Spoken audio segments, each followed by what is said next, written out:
Well, almost.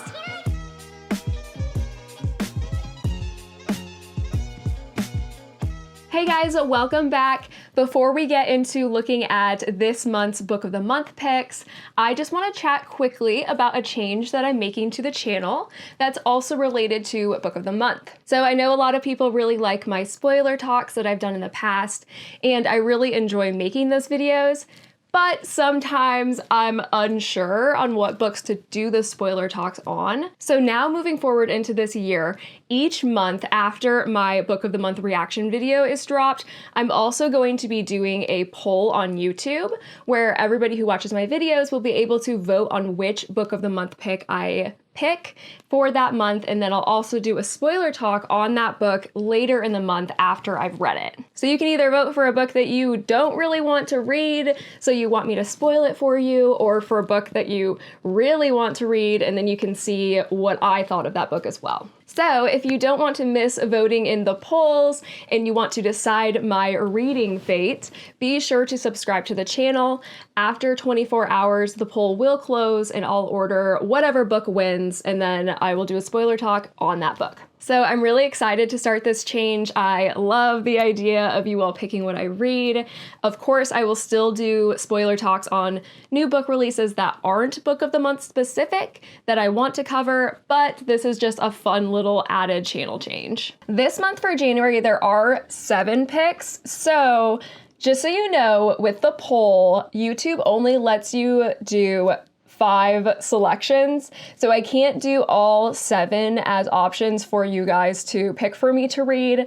So I'm going to pick 5 out of the 7, and then you can pick from the 5 that I've picked. But let's just see what the 7 are. The first one is literary fiction. This is Age of Vice, and it's a debut. In this grand Indian tale, part crime story, part family saga, everyone is at risk from the corrupting gravity of greed. That's a really nice book cover. I like that. I like how clean and I love the colors. I love black and gold together. This is, it's a big boy. 400 plus pages, non-linear timeline, international and glamorous. That's fun. Content warning. This book contains scenes of suicide and sexual assault. Okay, that's good to know. I like that they do the content warnings. I get annoyed when books don't have content warnings. So the synopsis, this is the age of vice, where money, pleasure, and power are everything, and the family ties that bind can also kill. New Delhi, 3 a.m., a speeding Mercedes jumps the curb, and in a blink of an eye, 5 people are dead. It's a rich man's car, but when the dust settles, there is no rich man at all. Just a shell-shocked say that 3 times. Shell-shocked servant who cannot explain the strange series of events that led to this crime, nor can he foresee the dark drama that is about to unfold. Deftly shifting through time and perspective in, contemporary India, so today, Age of Vice is an epic, action-packed story propelled by the seductive wealth, startling corruption, and bloodthirsty violence of the Wadia family. Loved by some, loathed by others, feared by all. I feel like they're like a crime boss family for some reason. In the shadow of lavish estates, extravagant parties, predatory business deals, and calculated political influence, 3 lives become dangerously entwined. AJ is the watchful servant born into poverty who rises through the family's ranks. Sunny is the playboy heir who dreams of outshining his father, whatever the cost. And Netta is the curious journalist caught between morality and desire, against a sweeping plot fueled by lust, pleasure, greed, yearning, violence, and revenge. Will these characters' connections become a path to escape or a trigger of further destruction? Yeah, it sounds intriguing. Okay, so I like to look at what Book of the Month has to say, and then I also like to peek and see when it gets released because I am obsessive like that. I usually go over to Goodreads and check out how many pages it is and when the release date is, but Goodreads is so finicky sometimes, and it kept telling me that that feature was disabled. Maintenance, I suppose. I don't know. I don't love Goodreads, but it's like, it feels like it's like the only option for book related things like this, so that's why I keep using it. Regardless, we're looking on Amazon. So this is 556 pages, which that is long, I feel like, for a debut novel that is not like a fantasy novel that's going to be like a part of a series almost. So I'm kind of curious what is being done in 500 pages. And then it also comes out January 3rd. So it's a nice beginning of the year release. So I don't know. I think that sounds like a very intriguing pick. So let's see what we have next. Romance. Okay, love me some romance. Another debut. That's pretty cool. I actually really do like reading debuts. Okay, so Lunar Love. While helping clients achieve relationship goals, two matchmakers learn the most amazing love story may be their own. Sounds like a very classic romance book. Good to know. LOL. Tech world, foodie, enemies to lovers. I do like enemies to lovers. Always a matchmaker, never a match. Olivia is excited / terrified to be taking over her grandmother's matchmaking business. But when she learns that a new dating app has made her traditional Chinese zodiac approach all about animal attraction, her emotions skew toward furious / outraged, especially when LA's most eligible bachelor, Bennett O'Brien is behind the app that could destroy her family's legacy. Liv, oh, I like that she goes by Liv. I love the name Olivia, and I love that she goes by Liv. That's cute. Okay. Liv knows better than to fall for any guy, let alone an infuriatingly handsome one who believes that traditions are meant to be broken. As the two businesses go head-to-head, Bennett and Liv make a deal. They'll find a match for each other, and whoever falls in love loses. But Liv is dealing with someone who's already adept at stealing business ideas, so what's stopping him from stealing her heart too? Okay, so I love in romance books when there's like the jealousy aspect, when the characters like go on dates with other people, but they're so clearly into each other. And I feel like that's what's going to happen in this one. And I dig that. So yeah, that sounds like a super cute, basic romance book. What's not to love? Okay, so this one's 336 pages, very normal, comes out January 10th. Nothing out of the ordinary here. Next. Okay, a thriller. What lies in the woods? Haunted by a killer lie from their youth, a group of friends begins to unravel when one member starts asking questions. Just imagining this being like a deep, dark secret from their past and then being like, stop asking questions! Leave it alone! Female friendships, creepy. I hope it's actually creepy. I've been reading some thrillers lately, and none of them have been thrilling me. So it'd be cool to find a thriller that actually thrilled me. It's a rural. I like there's a cow next to rural. And whodunit. Content warning, sexual assault. They were they were young. Okay, they were 11 when they sent a killer to prison. They were heroes, but they were liars. Okay, I'm already hooked. Naomi Shaw used to believe in magic. Naomi, that's also a great name. Man, I'm loving these names. 22 years ago, she and her two best friends, Cassidy, Olivia, we have another Olivia. Cassidy and Olivia spent the summer roaming the woods, imagining a world of ceremony and wonder. They called it the Goddess Game. The summer ended suddenly when Naomi was attacked. Miraculously, she survived her 17 stab wounds. Girl. That's a lot, and lived to identify the man who hurt her. The girl's testimony put away a serial killer wanted for murdering 6 women. They were heroes, and they were liars. For decades, the friends have kept a secret worth killing for, but now Olivia wants to tell, and Naomi sets out to find out what really happened in the woods, no matter how dangerous the truth turns out to be. Okay, but what about Cassidy? Does Cassidy know what's happening? How come it's just Olivia and Naomi that are conspiring? Okay, so Naomi was attacked.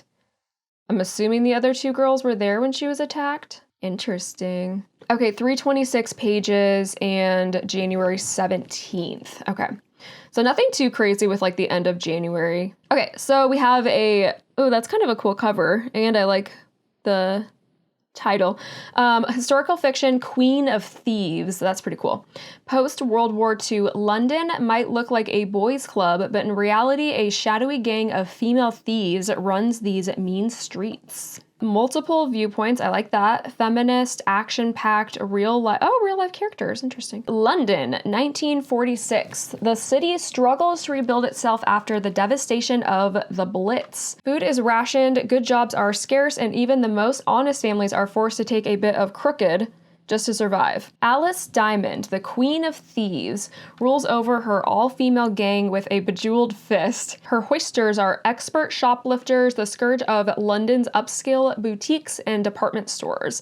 Their lucrative business, stealing and fencing luxury goods, always carries the threat of violence. Alice packs a razor and has been known to use her heavy rows of diamond rings like brass knuckles. Get it, Alice. Young Nell is a teenager from the slums hiding a secret pregnancy and facing a desperately uncertain future when Alice takes her under her wing. Before long, Nell is experiencing all the dangers and glamorous trappings that comes with this underworld existence. Alice wants Nell to be a useful weapon in her ongoing war against crime boss Billy Sullivan. Billy Sullivan's gang of rival thieves, but Nell has hit a hidden agenda of her own, is not to be underestimated. Are Nell and Billy, is this their hidden baby? Probably not. That'd be fun. That'd be cute though. The more she's manipulated by both Alice and Billy, the more her hunger for revenge. Ooh, hunger for revenge. Why do I feel like she knows Billy? I feel like she knows Billy. I don't know why. As Nell embraces the rich spoils of crime in the seedy underbelly of London, will she manage to carve out her own path to power and riches? Might she even crown herself the Queen of Thieves? Okay, 342. Okay, comes out January 3rd, so super soon. Yeah, that one actually, surprisingly, it sounds almost more of like a historical fiction thriller. Like, it sounds pretty like, okay. Okay, so the next one is a fantasy, and it's Hellbent, and it's a repeat author. This is a sequel. I have not read the first book, The Ninth House. So since there's only five slots for the poll, and there's 7 selections, and I'm picking the 5. This one's not going to be in it because it's a sequel, and I haven't read the first, so I'm not just going to read the sequel. But let's look at it real quick because I have been seeing this book everywhere, but I've not read the first one. I'm a little interested, but not really sure. But that cover is like trippy, so I'm very curious. Also, side note, this is interesting because this book is a pre-order. If you add this book to your box will ship between the 9th and the 11th. I find it interesting that it's a pre-order instead of just like an early release, and they don't just like ship it out along with all of your other books or along with all of the other boxes. I don't really understand, or I don't really like that they're going to be holding it, but this is a fantasy, like I said. It's called Hellbent. 400 plus pages, second in a series, academic, unsettling. Find a gateway into the underworld, steal a soul out of hell. A simple plan, except people who make this particular journey barely come back. But Alex is determined to break Darlington out of purgatory, even if it costs her a future at Leith and Yale. I'm not going to understand the synopsis because I didn't read the first one. But if you read the first one, then here you go. It's a book of the month pick. Okay, see, this is what I don't understand. Okay, so this is 484 pages. This is annoying. So the publication date is January 10th. Like, I don't know. I know it has to do with like publishers and contracts, whatever, but I just think that's weird because like didn't I say that one of the other ones was coming out like the 17th of January or something, but that was not going to hold up your box, but this one is going to hold up your box. I don't really understand the logic there, but be aware this is going to hold up your box. So they didn't do any add-ons this month either, by the way. So I don't understand why this one wouldn't have been an add-on. Like I'm just very surprised that a sequel would be a main pick. That just surprises me. And I think it's a weird move. Another romance. How adorable. Okay, The Reunion. Super cute cover. They might not have got a Hollywood ending the first time around, but a revived show might give love a fighting chance. Oh, this is gonna be a second chance romance. Okay, a light read, movie-ish, second chance romance, what'd I say? And millennial. Liv Latimer grew up on TV. As the star of the popular teen drama Girl on the Verge, Liv spent her adolescence on the screen trying to be as picture-perfect as her character in real life.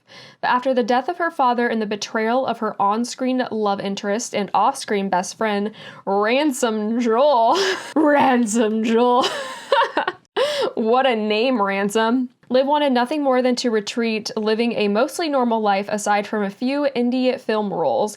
But now, 20 years later after the show's premiere, the cast is invited back for a reunion special financed by a major streaming service. Why do I feel like this book is like perfect for right now? Because I feel like literally every single show is getting a revival. It's like, okay. So it was only a matter of time that somebody made this the synopsis of their book. Liv is happy to be back on set, especially when she discovers, Ransom, you've only improved with age, and their chemistry is certainly still intact. They quickly fall into their old rhythms, rediscovering what had drawn them together decades before. Okay, so how long, I wonder, how old are we now? But with new rivalries among the cast emerging and the specter of a reboot shattering their shoot, Liv questions whether returning to the past is what she needs to finally get her own happy ending. With Ransom. Okay, 300, okay, so 320 pages, publication date January 17th. But this one's not gonna hold up my box. Last one, Independence. Wow, that's a very interesting cover. This riveting partition story captures the tumultuous moment when a nation and family are torn apart. Emotional, war, forbidden love, and siblings. I like forbidden love. India, 1947. In the rural village of Bengal live three sisters, daughters of well-respected doctor. Priya, intelligent and idealistic, resolved to follow in her father's footsteps and become a doctor, though society frowns on it. Deepa, the beauty, determined to make a marriage that will bring her family joy and status. Gemini, devout, sharp-eyed, and talented quilt maker with deeper passions than she reveals.